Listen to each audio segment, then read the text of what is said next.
bem-vindos ao The Debate. Olha, o Brasil vive hoje uma polarização política muito intensa, né? Quase visceral. E olhando para essas divisões que marcam o país, uma pergunta um pouco incômoda emerge. Será que essa tensão toda é, no fundo, assim, só mais um capítulo de uma antiga fratura religiosa?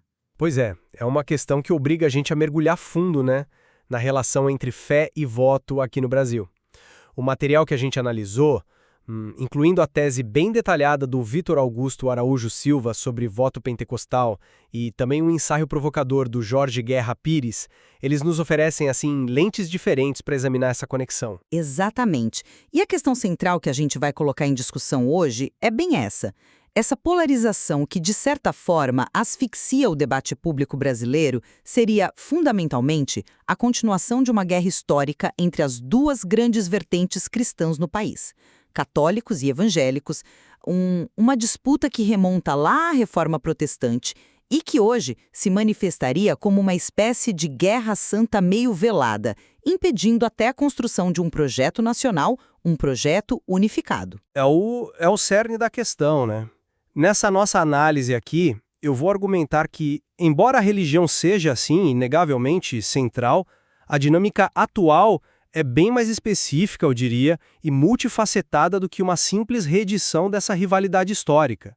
Para mim, o foco precisa estar no fenômeno mais recente e, digamos, explosivo: o crescimento do pentecostalismo, com seu conservadorismo moral particular e a intensa mobilização de seus líderes contra pautas vistas como progressistas. Já a minha perspectiva é que a gente não pode subestimar o peso da história, sabe? Eu defenderei que a polarização atual é sim um reflexo direto e, eu diria, profundo dessa fratura religiosa ancestral. É uma luta por poder simbólico, por valores, por influência social que transborda inevitavelmente da esfera da fé para a arena política, definindo alianças e antagonismos de forma bem decisiva. Bom, a minha leitura se apoia bastante na ideia de que existe uma divisão fundamental na própria identidade brasileira, quase como se um tratado de Tordesilhas cristãos invisível, como sugere o Pires, tivesse repartido o país, sabe? Entre a influência católica, que é historicamente dominante, ligada às estruturas de poder, e a influência protestante evangélica, que cresceu, exponencialmente e hoje disputa abertamente essa hegemonia. E essa divisão não é superficial, não é recente. O Pires traça as raízes disso até a Reforma Protestante, séculos atrás. O que começou como uma disputa, digamos, teológica sobre salvação, autoridade religiosa, evoluiu, aqui no contexto brasileiro, para uma competição por espaço social, por corações, mentes e, claro, por poder político. Um exemplo que eu acho bem claro dessa dinâmica apontado pelo Pires é o acordo firmado lá em 2008 entre o governo Lula e a Santa Sé. Esse acordo garantiu privilégios bem explícitos à Igreja Católica, né? Como a oferta de ensino religioso confessional em escolas públicas, a utilização de recursos públicos para manter o patrimônio histórico dela. Para o Pires, esse ato, que foi visto como uma reafirmação do status especial do catolicismo, teria, na verdade, aprofundado o racha com outros grupos religiosos, principalmente os evangélicos. Isso gerou um ressentimento que pode ter impulsionado a busca por representação política em outras frentes, culminando, por exemplo, no forte apoio evangélico a figuras como o Bolsonaro. A política, nesse contexto, ela se transforma no palco principal onde essa guerra santa velada, por almas e por influência, se desenrola. E, de certa forma, os dados que o Silva apresenta parecem ecoar isso, né? Ao mostrarem um padrão muito consistente de voto evangélico, particularmente o pentecostal, contrário a candidatos identificados com a esquerda, como os do PT. Isso sugere uma clivagem, uma divisão fundamental que parece organizada primariamente pela identidade religiosa, talvez mais do que por fatores puramente econômicos ou sociais. Entendo a força desse argumento histórico, sem dúvida. Mas a pesquisa do Silva, ela nos convida a olhar com uma lupa mesmo, sabe?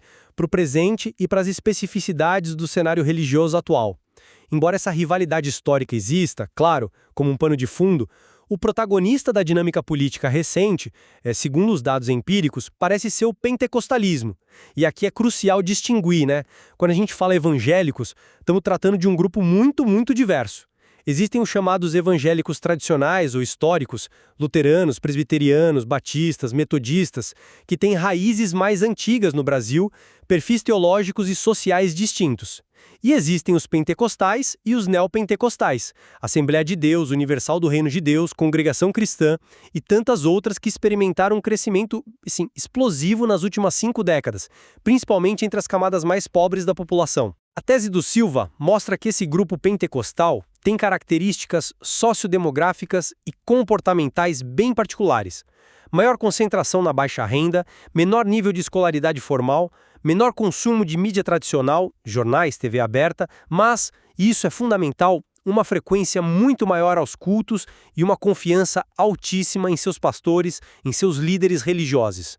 A análise dos dados eleitorais de 2002 a 2018 que o Silva fez revela que a principal clivagem, ou seja, a linha divisória mais forte no comportamento político, não é simplesmente católicos de um lado, evangélicos do outro.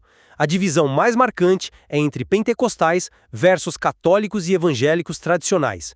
Esses dois últimos grupos, católicos e evangélicos tradicionais, consistentemente mostraram maior apoio ou, pelo menos, uma rejeição significativamente menor a candidatos de esquerda, como os do PT, em comparação com os pentecostais. Portanto, tratar o voto evangélico como um bloco monolítico é um erro analítico, né? Que obscurece a dinâmica real. E qual seria o motor, então, dessa forte oposição pentecostal à esquerda? O Silva argumenta de forma bem convincente, com base nos dados, que é o conservadorismo moral. Há uma oposição assim ferrenha e muito mobilizada por parte de líderes pentecostais a pautas como legalização da maconha, reconhecimento da união homoafetiva e principalmente a descriminalização do aborto mesmo nos casos já previstos em lei. É a percepção de que a esquerda representa uma ameaça a esses valores morais que parece ser o principal combustível do voto, sabe? Mais do que uma antiga guerra religiosa generalizada. O Silva mostra, por exemplo, que a rejeição pentecostal ao PT já era alta em 2002, antes dos grandes escândalos de corrupção como o Mensalão virem à tona. Isso sugere que a base da oposição não era primariamente a corrupção. E também demonstra que, em perguntas abstratas sobre políticas redistributivas, tipo taxar mais os ricos para ajudar os pobres, os pentecostais não são inerentemente menos favoráveis do que outros grupos religiosos. A questão central parece ser a moralidade, ativada politicamente pela liderança religiosa. Entendo seu ponto sobre a especificidade pentecostal, claro, mas será que essa mobilização recente e tão focada na moralidade, ela não encontra um terreno extremamente fértil, justamente por causa dessa divisão histórica mais profunda que o Pires descreve? Essa guerra santa cultural, digamos, essa disputa pela alma do Brasil, não seria justamente o caldo de cultura onde o discurso moralista pentecostal floresce com tanta força política? Para mim, a tese de uma disputa histórica contínua parece mais abrangente para explicar a intensidade da polarização. O Pires descreve essa fratura como algo fundamental na identidade nacional, uma luta pelo espaço social e político que, bem, atravessa séculos. A polarização aguda que a gente testemunha hoje, ela não surgiu do vácuo, né? Ela me parece a manifestação contemporânea dessa divisão latente entre um catolicismo historicamente hegemônico, embora em declínio numérico relativo, e um evangelismo em ascensão vigorosa, que agora reivindica seu lugar ao sol e contesta valores e privilégios estabelecidos. Os eventos políticos recentes, como o acordo com o Vaticano que eu mencionei, ou a própria eleição do Bolsonaro com forte apoio evangélico, eles apenas acendem um pavio que, na minha visão, sempre esteve lá, sabe, embebido nessa rivalidade histórica. A religião nesse quadro não é apenas um fator, ela é talvez o principal organizador simbólico do conflito político. É um argumento interessante, sem dúvida, mas será que essa visão de uma guerra histórica generalizada não acaba simplificando demais a complexidade que os dados do Silva revelam? Eu concordo que o pano de fundo histórico é relevante. Ele cria, sim, certas predisposições.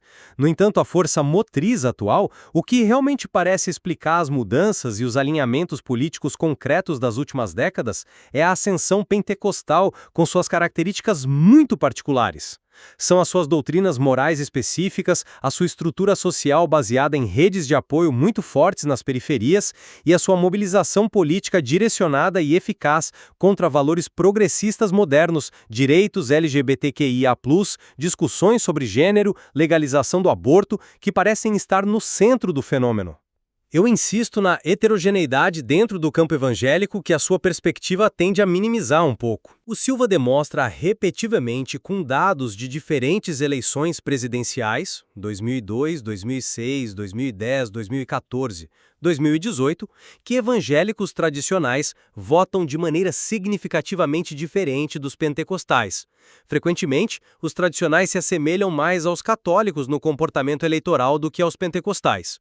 Reduzir tudo a uma batalha histórica monolítica, católicos versus evangélicos, ignora essa complexidade interna crucial e a especificidade do fenômeno pentecostal, que é sociologicamente distinto e mais recente na sua magnitude.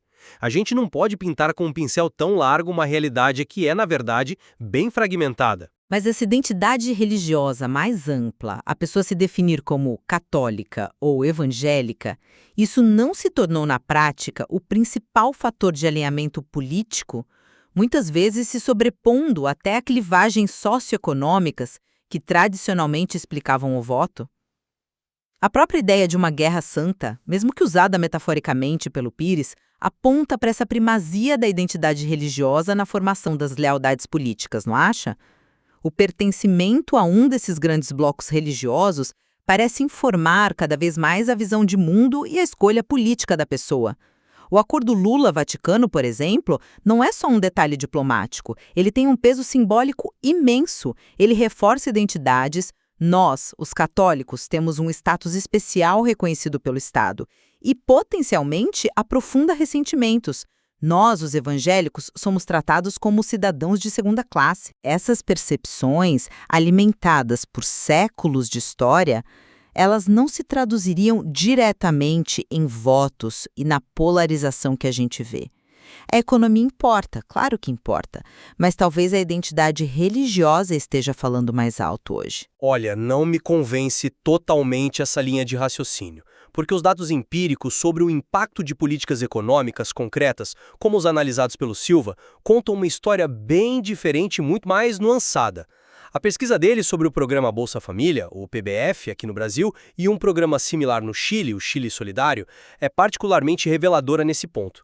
O que o Silva encontrou é bastante contraintuitivo para quem pensa que o voto é puramente econômico ou baseado só nessa identidade religiosa geral. Ele mostra que receber o benefício financeiro direto desses importantes programas de transferência de renda não aumentou o apoio eleitoral ao partido que implementou o programa, o PT no Brasil, o Partido Socialista no Chile, entre os beneficiários que eram pentecostais. Ou seja, o dinheiro no bolso não comprou o voto desse grupo específico. Interessante isso. Muito. No entanto, o mesmo estudo mostrou que, entre os beneficiários católicos e, em menor grau, entre os evangélicos tradicionais, receber o benefício, sim, estava associado a uma maior probabilidade de votar no partido governante. Isso sugere muito fortemente que não é a identidade religiosa geral, ser católico ou evangélico, que está anulando o voto baseado em interesses econômicos. É algo mais específico. É o conservadorismo moral pentecostal, que é ativado e mobilizado politicamente pelos líderes religiosos desse grupo, que parece ter um peso maior do que o benefício econômico na decisão do voto para eles.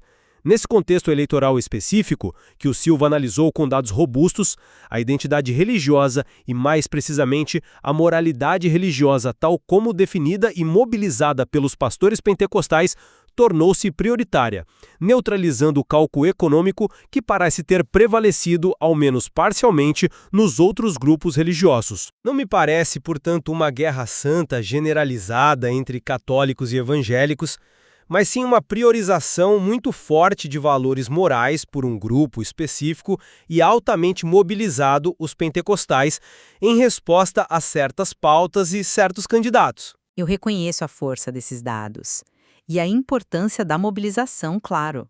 Mas essa mobilização, ela não opera justamente sobre a divisão religiosa histórica que a gente está discutindo? Os líderes evangélicos, como o Silas Malafaia, que o Silva menciona explicitamente como um mobilizador contra a esquerda em 2018, eles não estão apenas inventando uma pauta moral do nada, né? Eles estão ativando sentimentos, valores, identidades que têm raízes nessa longa história de competição e diferenciação religiosa no Brasil.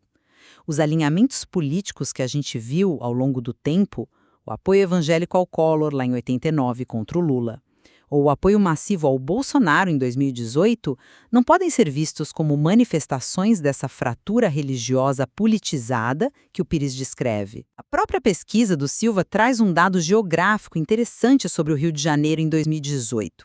Ele encontrou uma correlação negativa entre a proximidade dos locais de votação a grandes igrejas pentecostais, como as da Assembleia de Deus Vitória em Cristo, a ADVEC, liderada pelo Malafaia, e a votação em candidatos de esquerda. Quer dizer, quanto mais perto da igreja, menor o voto na esquerda. Isso não reforça a ideia de que a religião organiza, de fato, o território político e social, refletindo essa divisão mais ampla? Minha abordagem é um pouco diferente na interpretação desses fatos. Eu concordo plenamente que a mobilização por parte dos líderes é absolutamente crucial. Mas a análise do Silva a enquadra de uma forma que eu considero mais precisa. Esses pastores pentecostais atuam como o que a ciência política chama de brokers eleitorais. Ou seja, eles são intermediários que usam sua enorme influência religiosa, sua credibilidade junto aos fiéis e as densas redes sociais formadas dentro das igrejas, grupos de oração, assistência social, etc., para direcionar o voto. Eles exploram sim um conservadorismo moral que já existe entre seus fiéis, mas eles também o moldam, o direcionam e o conectam a opções político-partidárias específicas. Não é só uma questão de identidade abstrata, evangélico versus católico. É uma ação política organizada. A pesquisa em painel do Silva, acompanhando os mesmos indivíduos entre 2002 e 2004, oferece uma pista fascinante. Ele observou que a conversão ao pentecostalismo durante esse período estava associada a uma mudança na percepção moral dos indivíduos sobre a política. Os convertidos passavam a valorizar mais a honestidade percebida dos políticos em detrimento da competência e, crucialmente, passavam a ver os políticos de esquerda como menos honestos. Isso sugere que a própria experiência religiosa pentecostal pode moldar atitudes políticas. Além disso, o caso da Igreja Universal do Reino de Deus, a IURD, também analisado pelo Silva, reforça meu ponto sobre a especificidade. A IURD, embora seja neopentecostal, ela tem uma teologia e ênfases morais um pouco diferentes de muitas outras denominações pentecostais. O líder dela, o Edir Macedo, por exemplo, já defendeu publicamente o aborto em certas circunstâncias, algo impensável para a maioria dos líderes pentecostais. E o que o Silva encontrou? Que os membros da IURD mostraram consistentemente menor rejeição ao PT do que os membros de outras igrejas pentecostais nas eleições analisadas. Isso indica fortemente que o tipo específico de conservadorismo moral e a forma como ele é articulado e mobilizado pela liderança de cada denominação são as chaves para entender o voto, não apenas a etiqueta genérica evangélico ou uma guerra religiosa indiferenciada. A ADVEC do Malafaia e a IURD do Macedo, ambas evangélicas, tiveram comportamentos políticos distintos em relação à esquerda, e a explicação parece residir nas suas diferentes ênfases teológicas e estratégias de mobilização moral. Bem, em suma, apesar das nuances importantes que você levanta, eu reafirmo minha posição inicial. A divisão religiosa histórica entre católicos e as diversas vertentes evangélicas fornece o quadro fundamental, sabe? A estrutura profunda sobre a qual a polarização política atual no Brasil se assenta e se intensifica. Essa disputa secular por valores, por influência social e, em última instância, por poder, ela se manifesta hoje de forma inequívoca na arena política, moldando alianças, definindo antagonismos e, eu acho, dificultando muito a construção de um projeto comum. Eu reitero minha perspectiva. Embora o contexto histórico seja um pano de fundo inegável e relevante, sim, as dinâmicas específicas e mais recentes do crescimento pentecostal, seu forte e particular conservadorismo moral, a alta confiança dos fiéis em seus líderes e a eficaz mobilização pastoral contra agendas progressistas oferecem uma explicação mais precisa, mais detalhada e, eu diria, empiricamente mais bem fundamentada para o comportamento eleitoral que a gente observa nas últimas décadas. A narrativa de uma guerra religiosa histórica generalizada, embora seja atraente, ela não captura a complexidade e a heterogeneidade do fenômeno, especialmente dentro do próprio campo evangélico, como os dados do Silva demonstram tão bem. Concordamos, certamente, que a ligação entre pertencimento religioso e comportamento político no Brasil é não apenas inegável, mas também extremamente complexa e, eu diria, central para entender o país hoje. As distinções internas que você apontou entre pentecostais, evangélicos tradicionais e católicos são cruciais e mostram que a religião está longe de ser um fator secundário ou meramente instrumental na política brasileira. Ela é estruturante, né? E a compreensão dessas múltiplas dimensões da religião, a histórica, a doutrinária, a sociológica, das redes de sociabilidade e a da mobilização política explícita pelos líderes, é absolutamente essencial para qualquer análise séria da política brasileira contemporânea. O material que a gente discutiu hoje, tanto a tese do Silva quanto o ensaio do Pires, oferecem caminhos, riquíssimos para aprofundar essa exploração. Mas a conclusão final sobre qual fator pesa mais ou como exatamente essas forças interagem fica como sempre deve ser para a reflexão de quem nos ouve.